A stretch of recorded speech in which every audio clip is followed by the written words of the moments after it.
Alright guys, today I know another video already.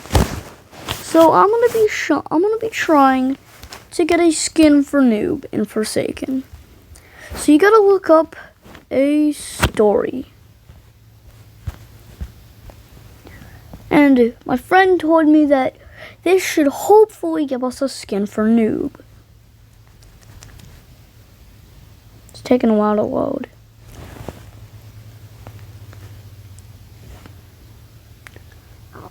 Right, we should be all good. Am I a story? Here it is. Of me and Sixer. Alright, we gotta view the badges. A story now told. I must be the reason why. Having this badge will unlock the Sixer Noob skin.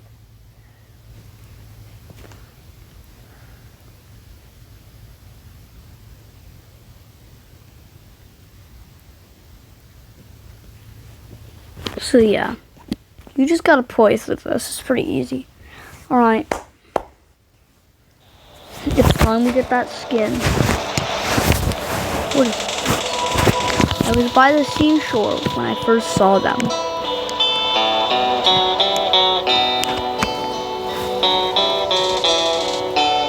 A regular looking guest walking back and forth on the sand. As if they were pretending they were on a tight. At first, I hesitated, not wanting to disturb their odd ritual, until they stumbled on one of their shoes and fell into the water. Oof. Caught off guard, I made my way over to help them up. Got my clothes wet in the process. As they stood up, I asked for their name. I accidentally forgot that guests before guest 1000 can't really talk, per se, so he just looked at me all confused. Quietly, they wrote their name down in the sand with slight hesitation. Guest 666.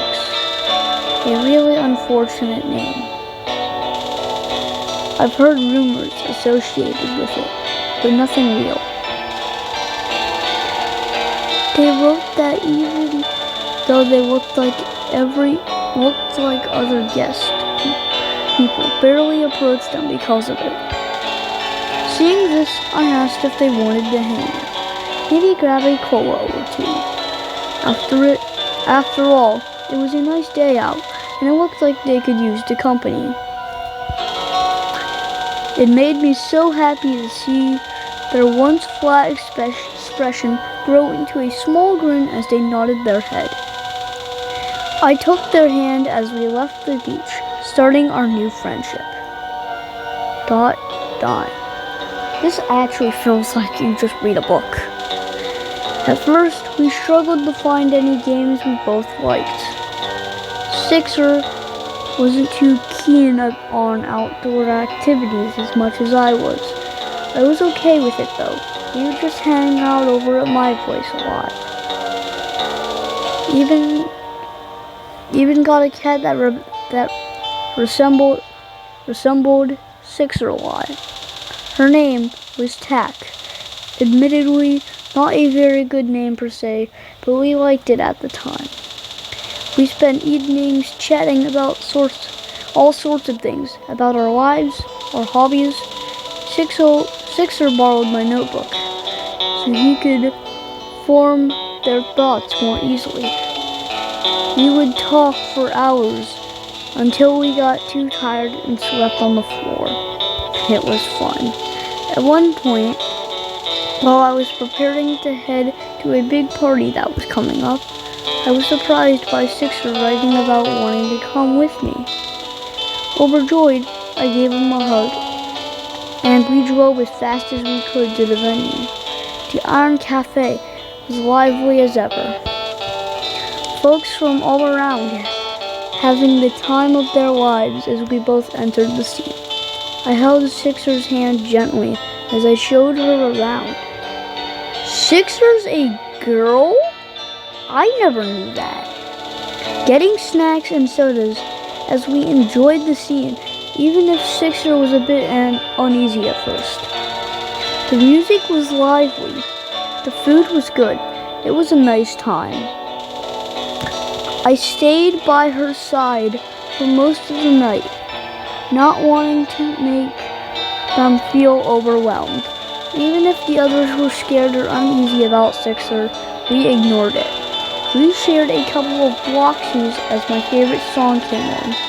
I had a great time with them.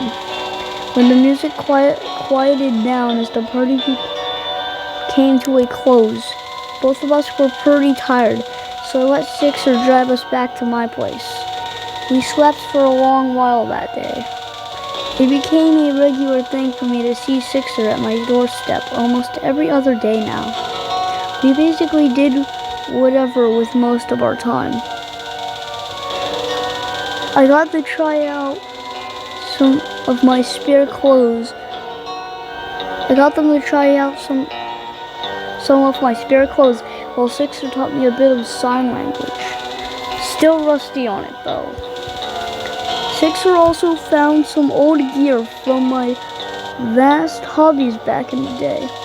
Old dodgeball gear, dusty skateboard helmets, the works. I got them to try it on, and we started hanging out more often. Dodgeball, paintball, skating. We would do all sorts of things whenever we could. It was fantastic getting to enjoy something with them. Even if I'd played some of these before, Sixer held with their own, or against me in competitive games. They seemed so relieved they could be someone who isn't that myth, someone who isn't a hacker or beast. Our bond slowly grew as we continued to play and had all sorts of fun. Laughing, playing, goofing around. Just me and my best friend. Me and Sixer. This describes me and Austin. I really hope Austin sees this vid. Please watch it, Austin. Sixer and me. But, oh, wait, whoa, what's happening? What's happening? Over time, I started to notice their attitude change. They became more competitive, more agitated whenever she lost. This change worried me a little, as often as this attitude made her lose more often than before. She started to look more disappointed or agitated whenever we headed home after a game. I tried telling them that it was all in good fun, but they remained still. Whenever there was a leaderboard in our hangout sessions, she'd often stare at both me and their own names. Their fish clenched tight. I don't know what they were thinking at the time. But after a particular heavy loss, she disappeared. I didn't hear from them for a while. ... The day I came back, they suddenly started to get way better at a lot of things. They were much faster, stronger than before. I could immediately tell. They looked really happy to be able to catch up to me. We were normally at the top of the leaderboards together. I wanted to be happy for them, but the way their eyes looked at me whenever they won made me worried. Crimson red eyes which stared through me. Over time, that's when I finally realized what was happening to them. They had been relying on what looked like an injector script this whole time. Its red color bright as Sixer. Its red color bright as Sixer kept using it. What was once a way to catch up to me became more like a necessity to them, like a vice they were unable to part with. I desperately wanted to say something, but I didn't want to ruin what we had. It was changing them. That rumor she hated, it was becoming a reality. Their name often caused leaderboards to glitch or spaz out, and stuff like doors to become broken and disintegrated. I wanted to keep her on a low profile, but often failed in doing so. Their alliance grew over time, leading to others noticing. He began to try to hide parts of their body too. Parts of their torso looked like they were made of solidified coat, and their right arm had become a dark, glitchy mess. It was horrifying. My best friend had changed in front of me, from a quiet yet kind-hearted friend to someone who couldn't let go of something that was actively hurting them. It felt like something took over their mind. It was horrible. I should have told them to stop sooner. My breaking point was hearing their voice through their voice for the first time. Although it was raspy and heavily filtered, they spoke to me. The problem was how badly it had affected Sixer's body. Every word that came out of their mouth caused the visible patches of code to shift and grow. Overwhelmed, I confronted Sixer on the same seashore where I met him. They were the first starting at the sea. I spoke first. I said it shakily. My fist clenched as I saw them. I called out to them. They had to give it up. They needed to give it up. My voice was clear.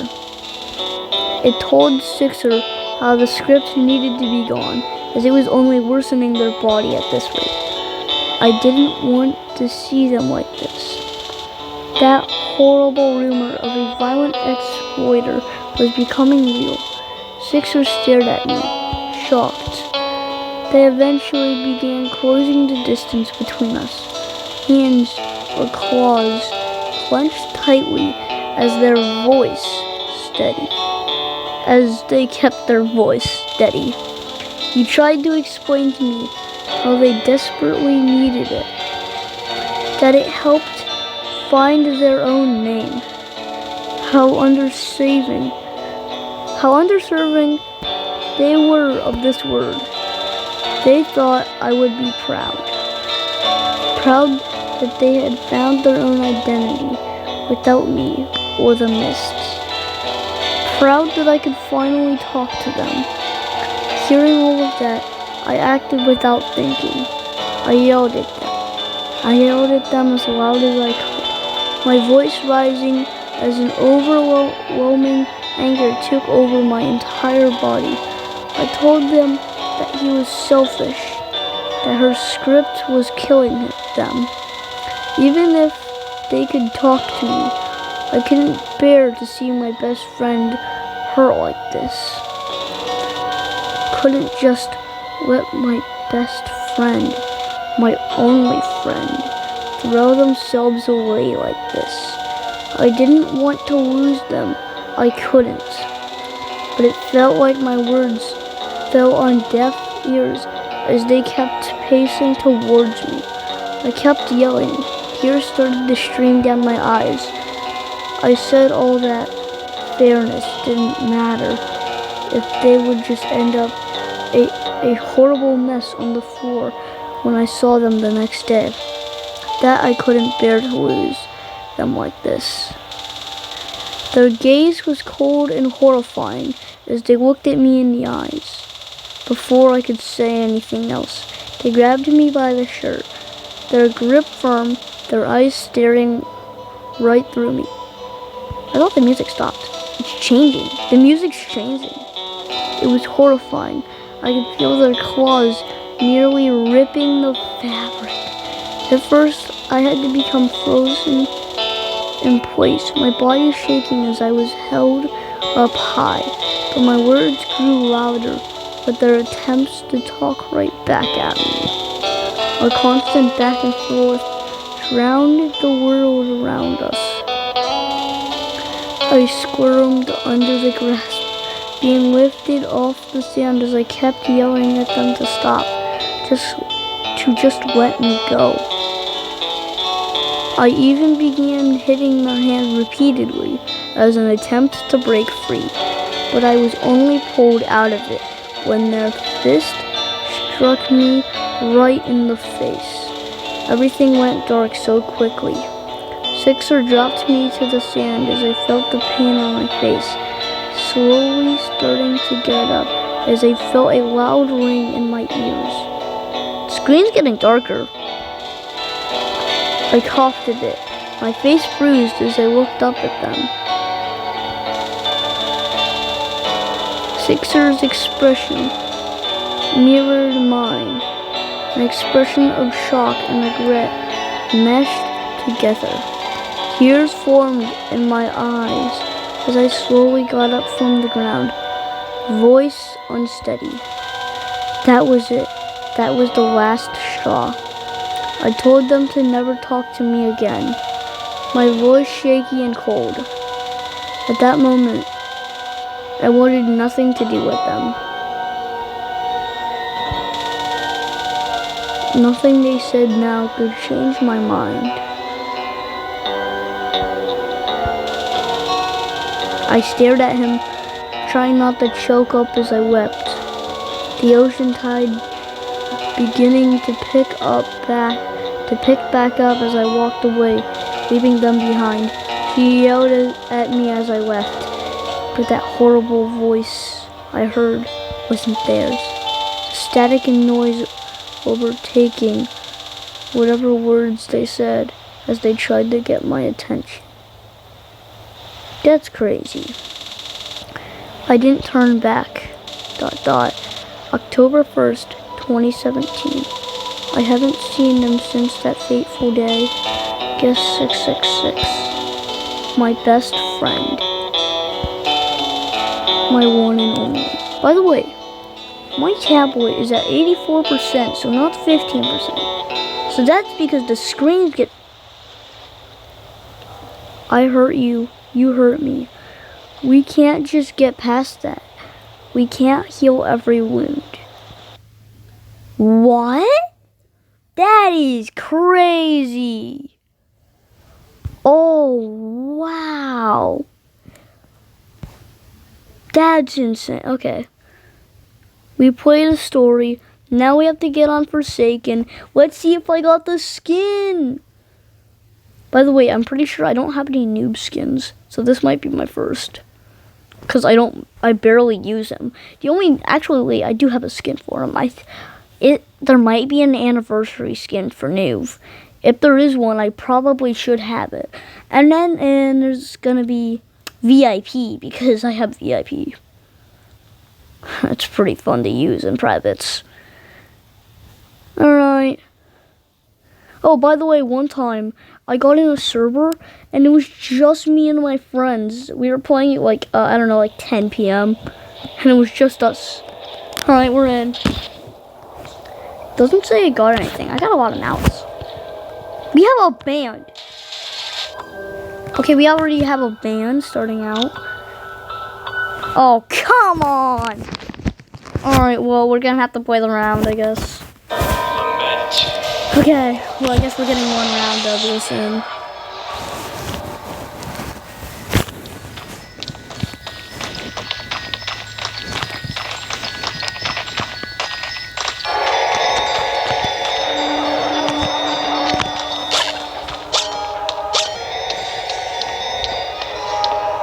I want to hear the chase game from Alexander. It's supposed to be good. Oh, let's do it! The time my game glitches and it actually saves me. And the other person who was getting chased. Bro, that other person is like, bro, you're gonna get hit. Is that a job applicant? No way. I'm glad that's on a job application. Wait. If that was a job application, I could have just ripped it off the plant and showed it to my friend to make them faint. Because they hate job applications. What's so bad about a job application? Get a job, man.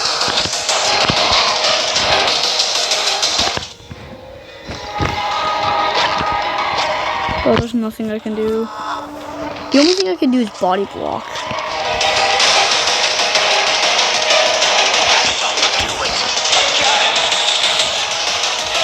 Alright, I'm walking. Oh my gosh! Bro, he missed his shot! I feel so